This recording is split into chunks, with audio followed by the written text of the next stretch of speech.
نظام قدرت اس طرح درست رہ سکتا ہے کہ بادشاہ کو بادشاہی کی دشواریوں اور وزیر کو مشکلات وزارت کا احساس ہو۔ تعلیم کا مقصد مثالی انسانوں کی تکمیل ہے۔ انسان تدبیر کرتا ہے لیکن کامیابی خدا کے ہاتھ ہے۔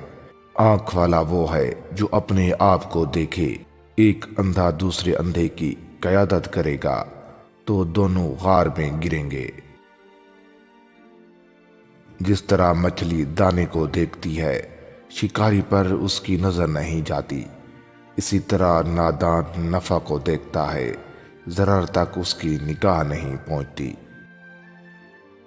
لوگوں کے سامنے اپنا عمل پیش کرو اور ان کے معاملات کو حل کرنے میں دل و جان سے محنت کرو، بہت جلد ترقی کرو گے۔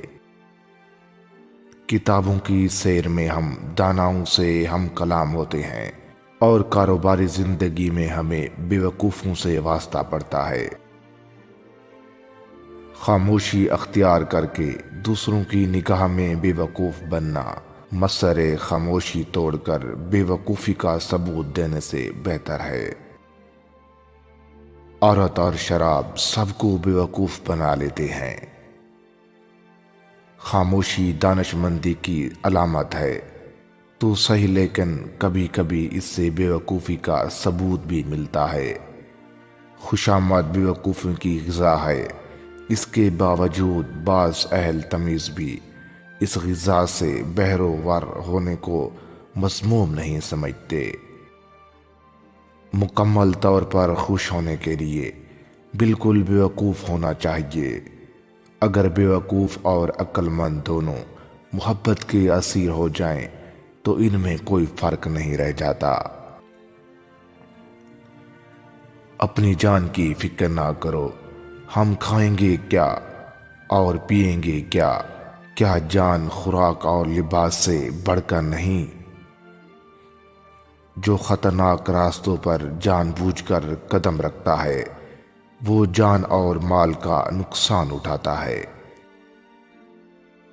موت کسی کو شہادت کا درجہ نہیں دیتی، حتیٰ کہ وہ کسی اعلیٰ مقصد کے لیے اپنی جان نہ قربان کر دے۔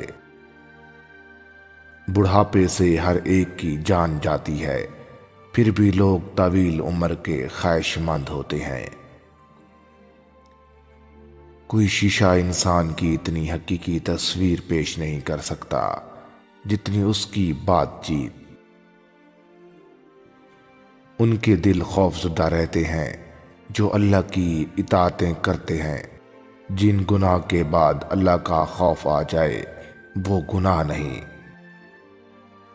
خائف وہ نہیں جو رو کر اپنی آنکھ پونچھ ڈالے، حقیقی خائف وہ ہے جو خوف خلائی سے گناہ تر کر دے۔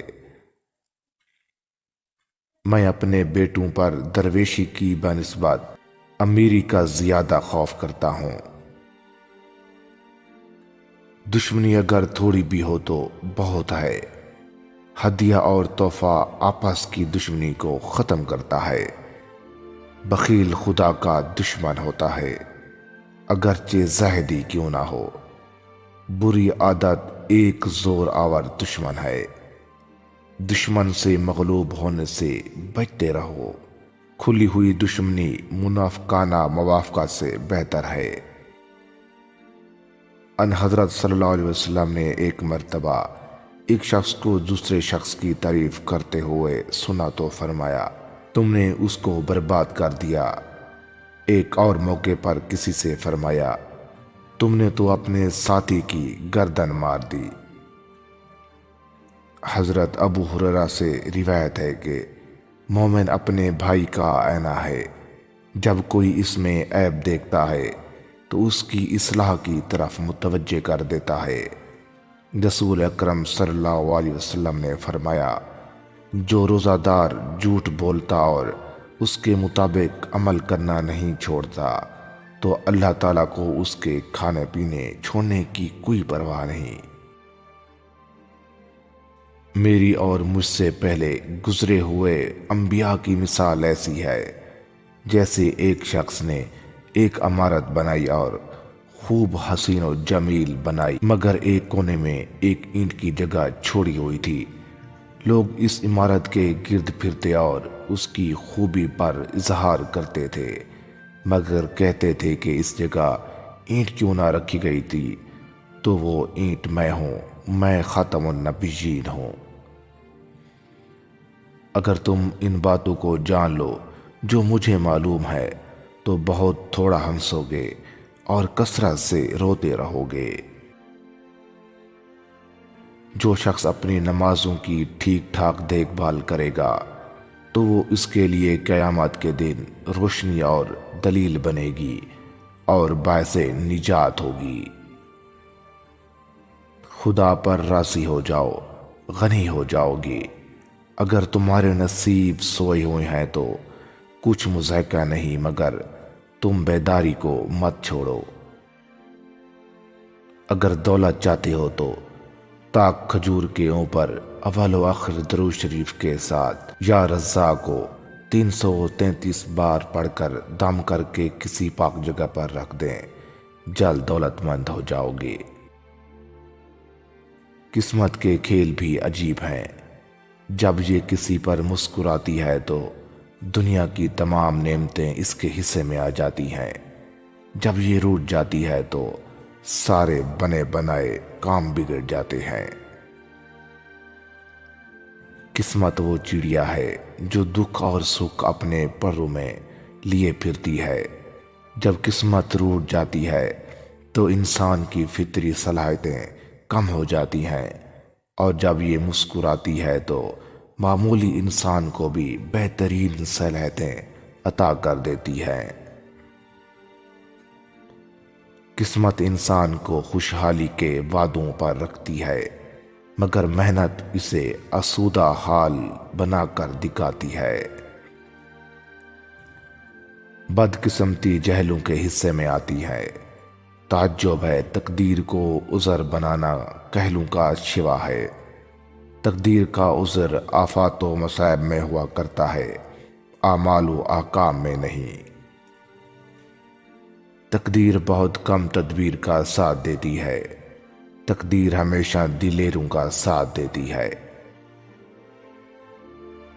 مبارک ہیں وہ لوگ جن کی شہرت ان کی صداقت سے زیادہ منور نہیں ہوتی۔ شہرت وہ پیاس ہے جو کبھی نہیں بجھتی۔ شہرت قربانی سے ملتی ہے، دھوکے سے نہیں۔ خون کی ندیاں بہانے کے لیے ایک آنسو پوچھنے کی شہرت زیادہ ممتاز ہے۔ یہ شہرت ہی کی سزا ہے کہ آدمی کو ہمیشہ ترقی پذیر رہنا پڑتا ہے۔ شہرت کی غیر فانی فہرست میں ایسے نام بھی شامل ہیں جن کی وجہ سے شہرت شرمندہ و نادم ہے۔